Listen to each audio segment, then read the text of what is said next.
পূর্বাস লাইফস্টাইলে সবাইকে স্বাগত জানিয়ে আজকের আরেকটা নতুন ব্লগ নতুন ভিডিও শুরু করছি। আশা করি আপনারা সবাই ভালো আছেন। তো আজকে হলো গিয়ে বুধবার আর এখন বাজে হচ্ছে 11:45। রান্না বান্না অর্ধেক করে ফেলেছি আর অর্ধেক হচ্ছে। প্রেশার কুকারটা ঠান্ডা করতে দিয়ে এসেছি, দিয়ে এসে একটু বসলাম। সকাল থেকে কেমন মেঘ কালো করেছিল জানেন, বৃষ্টি হবে করে সবাই লাফালাম, ওই দেখুন ফাটিয়ে রোদ উঠে গেছে আবার।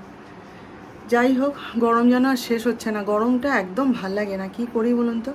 আর কালকে ওই যে উপোস কাপাস করেছি তো শরীরটা একটু খারাপ হয়েছে, উপোস করেছি তার উপরে আবার জিমটাও করে এসেছি যে মিস করব না থাক, তো সেই সব কারণে শরীরটা একটু খারাপ হয়েছে। আমি আসলে কি জানেন তো, মানে আমার যেটা ডায়েট তার বাইরে গেলেই না আমার শরীর খারাপ করে। কাল যেমন সারাদিন ভাত খাইনি, আর আমি না চিরকালই উপোস করি যাই করি, ভাত পেটে যদি না পড়ে ব্যাস পরের দিন আমি আর উঠতে পারি না, এরকম একটা শরীর খারাপ লাগে, কীরকম একটা যেন দুর্বল দুর্বল লাগে।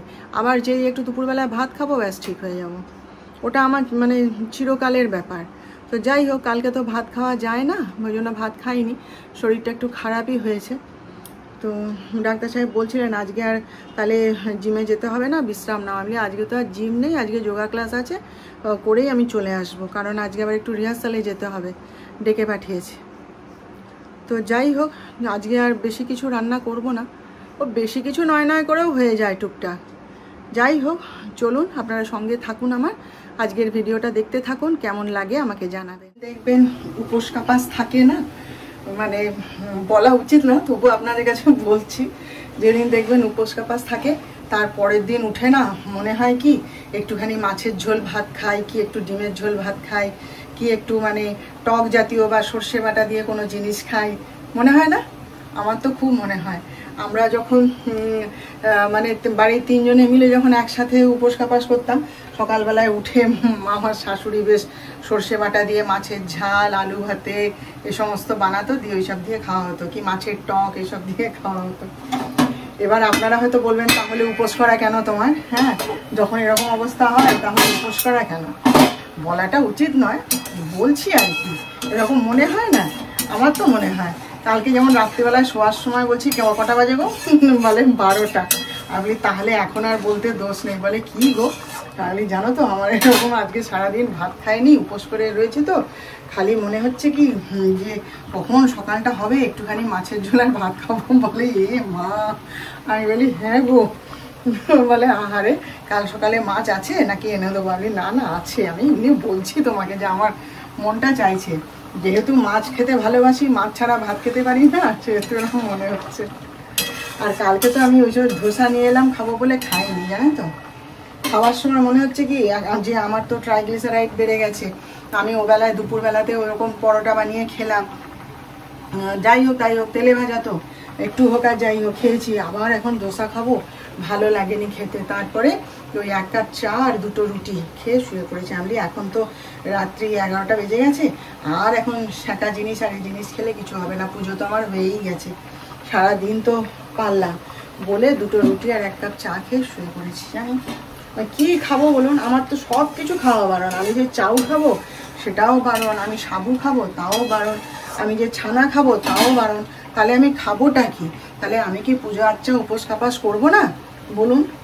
সেই জন্যে খাওয়ার ব্যাপারে আমি আমার নিজের মতন করে নিয়েছি, উপায় নেই, কি করবো বলুন। দেখুন উচ্ছে সেদ্ধ করেছি, আর এখানে হচ্ছে এই যে ডিমের ঝোল, আর এটা হচ্ছে ওই কুঁদরি, বেগুন, একটু বরবটি ছিল, সেই সব দিয়ে একটা সবজি মতন বানিয়েছি। আর এখানে ওই যেটা কাঁচকলা, লাউ, তারপরে পেঁপে, কুমড়ো, আলু সব দিয়ে একটা সবজি মতো করেছি। এখানে হচ্ছে মাছের ঝোল, ব্যাস এই আজকে রান্না করলাম। গুড ইভিনিং, এখন বাজে হচ্ছে 6টা 5। জলদি কথা বলে নিই আপনাদের সঙ্গে। এই মাত্র জিম থেকে বাড়ি ফিরলাম, তো আজকে আবার একটু বাদে রিহার্সালে বেরিয়ে যাব, 6:30টার সময় যেতে বলেছে। তো সব পৌঁছতে পৌঁছতে ওখানে 7টা বেজে যায়। তো আমি এই মাত্র ফিরলাম, টোটোয় করে চলে এসেছি। এসে দেখছি যিশু আবার বেরোলো, ডাক্তার সাহেব ঘরেই আছে, খাওয়া দাওয়া কমপ্লিট হয়ে গেছে সব। তো আমি চলে এলাম। আজকে পুরো জিম করিনি, আজকে যোগা ক্লাস ছিল, যোগাটা করে নিয়েই চলে এসেছি। কেন কি বাড়িতে আমাকে আসতেই হবে, কারণ আমি কি রান্না হবে সেইটা ব্যবস্থা জোগাড় করে দিয়ে যাব। তারপরে সন্ধ্যা প্রদীপ জ্বালবো, গোবিন্দকে শয়ন দেব, দিয়ে তারপর একটু চা বিস্কুট খেয়ে তারপর যাব। হ্যাঁ, কারণ আজকে ওখানে বলছে ওরা ফাইনাল রিহার্সাল হবে। আমরা যখন জিম করছি, যোগা করছি যখন, তখনই ফোন এসেছিলো, বলে দিয়েছে। তো আজকে ফাইনাল রিহার্সাল হবে, হয়তো দেরি হবে, জানি না। আর আমি ওভাবে যাই না, আমি সন্ধ্যা টন্ধা দিয়ে ধীরে সুস্থে যাব। তো এই মাত্র ফিরলাম, ফিরে একটু এসিটা চালিয়ে দিচ্ছি। যা গরম, প্রাণ বের করে দিচ্ছে। আর জিমে যে এসি চলে না, ঠান্ডা হয় না। আমরা মানে উফ হাফ করে হাঁপাচ্ছি গরমে, আর যোগা করে যাচ্ছি, আর এসির মানে এসি চলে যাচ্ছে। এত গরম, এত গরম। তো সবাই আমরা বাড়ি চলে এসেছি। তো আর যাদের কাছে বাড়ি তারা ওখানে বলে তা একটু ট্রেডমিলে হেঁটে নিয়ে তারপরে যাবো, গিয়ে ওখান থেকে চলে যাব। আমার তো অনেকটা দূরে বাড়ি, আর আমার কাজকর্ম আছে সংসারে, সে সমস্ত করে দিয়ে তারপর বেরোবো আবার। তো চলুন এখন রাখি, আবার রিহার্সাল থেকে ফিরে আবার আপনাদের সঙ্গে কথা বলবো। কি রিহার্সালে যাওয়ার আগে আপনাদের সঙ্গে আমরা দেখা করব। 10টা।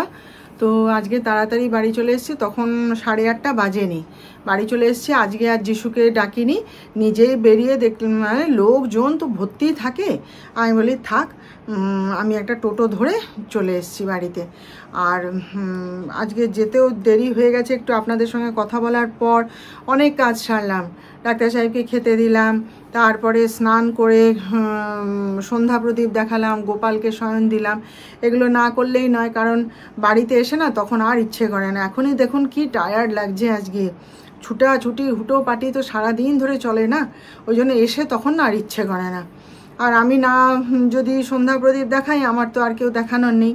ওরা বসে থাকবে তবু দেবে না, জানেন তো। আজকে ডাক্তার সাহেবকে রেগে গেছি আমি, তাড়াহুড়ো তখন বলছি। বলে কি, ও তুমি কি আমাকে কিছু বলছো? আমি বলি না, কাউকে কিছু বলিনি। দিয়ে তারপরে তো দৌড়ে দৌড়ে গেছি, তার মধ্যে তো 14 বার ওরা ফোন করছে। গিয়ে তারপরে ওই একটু এত গান প্র্যাকটিস হলো। আজকে তো তবলচি আসার কথা ছিল, সে আসেনি, আবার কালকে নাকি আসবে, কালকে যেতে হবে, সব নানা ব্যাপার। তো যাই হোক, এসে পরে আমি যখন ফিরছি টোটোয় করে, দেখলাম ডাক্তার সাহেব বেরিয়ে গেলেন। তারও আবার ওই যে নাটক হবে না বহুব্রীহি, সে তাদের বোধহয় আজ থেকে আবার মিটিং শুরু হলো, তাই দেখলাম যাচ্ছে। বাড়ি এসে শুনলাম, তো এসে দেখি 2 ভাই মিলে খুব গল্প হচ্ছে। আমি ডাক বাবা, তাহলে তোকে ডাকিনি যে ভালোই হয়েছে, কারণ ও এখানে তখন ওই গল্প ছেড়ে কথা ছেড়ে বেরোতে হতো। তো 2 ভাই মিলে দেখি দরজা বন্ধ করে খুব গল্প টল্প হচ্ছে। তারপরে দাদা যাওয়ার পর বলে, মা কিছু খেতে দাও না, খিদে পেয়েছে। আমি রুটি খেয়ে নে। বলে এখন রুটি খাবো 9টার সময়? তা সেই ধোসা মিক্স নিয়ে এসেছিলাম না, তো সেটা তো আমি তো খেতে পারবো না।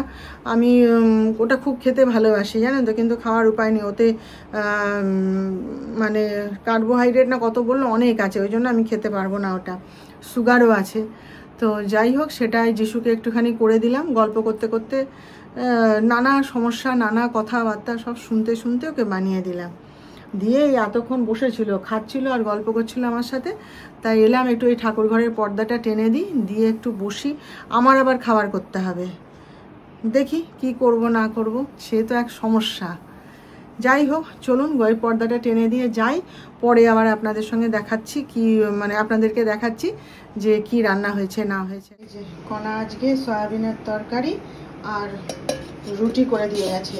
যদিও সয়াবিন আমার খাওয়া বারণ, সামান্য হলেও থাইরয়েড তো আছে, সেই জন্যে আমার সয়াবিন খাওয়া বারণ। কিন্তু আমি আজকে আর লোভ সামলাতে পারিনি, 2-4টে সয়াবিন একটু মুখে পুড়ে দিয়েছি। জানেন, সয়াবিন খেতে খুব ভালোবাসি, তো কি করব। আর এই যে ধোসা মিক্সটা, এটা আমি খেতে খুব ভালোবাসি, কিন্তু আমার তো খাওয়ার উপায় নেই। তো যিশুকে এটা করে দিলাম। বলছে মা ভালোই লাগলো খেতে, তবে কি যেরকম আমরা ধোসা বানাই সেরকম নয়। আবার ইউটিউবে একজনকে দেখলাম, একজনের ব্লগে, সে আবার এইটার সঙ্গে না ওই মিশিয়েছে, পেঁয়াজ লঙ্কা সমস্ত মিশিয়ে তারপর দেখলাম সে বানালো। তা যিশু বলে সে তো ছিলা হয়ে গেল, সে কি আর ধোসা হলো? তুমি এমনিই বানাও। তো এর মধ্যে তো মশলা টশলা সব দেওয়াই আছে, জাস্ট জলে গুলে পাতলা পাতলা করে দিলাম। বললো ভালোই লাগছে খেতে, সস দিয়ে খেলো, বলছে ভালোই লাগছে। আর এই যে এখানে আমি একটু আমার খাবার করতে এসেছি। এই যে ঢ্যাঁড়সের ঝাল করব। রোজ রোজ আর বেগুন ভাল লাগে না খেতে, একটুখানি ঢ্যাঁড়সের তরকারিটা করে, ঝাল বলছি, ঢ্যাঁড়সের তরকারিটা করে নেব, নিয়ে একটু রুটি খেয়ে নেব। খিদেও পাচ্ছে। আর ডাক্তার সাহেব তো এক্ষুনি ফিরল ওই মিটিং থেকে, ফিরে কথা টথা বলছে আর কি। তো তরকারিটা বসিয়ে দিয়ে যাই, চট করে হয়ে যাবে, খেয়ে নেব। আবার ঝড় আসছে মনে হয়, জানেন? এবারে তো শুনলাম দুটো ঝড় একসাথে আসছে, কি শক্তি আর কি বললো মন্থা না কি একটা, মন্দা কি একটা আসছে। যাই হোক, চলুন তাহলে রান্নাটা করে নিয়ে খাওয়া দাওয়া সারি। আপনারাও খাওয়া দাওয়া সারুন। আমাদের আবার দেখা হবে নেক্সট ব্লগে। আপনারা সবাই ভালো থাকবেন। আর আমার ভিডিওটা ভালো লাগলে একটা লাইক, শেয়ার ও সাবস্ক্রাইব করে অবশ্যই জানিয়ে দেবেন।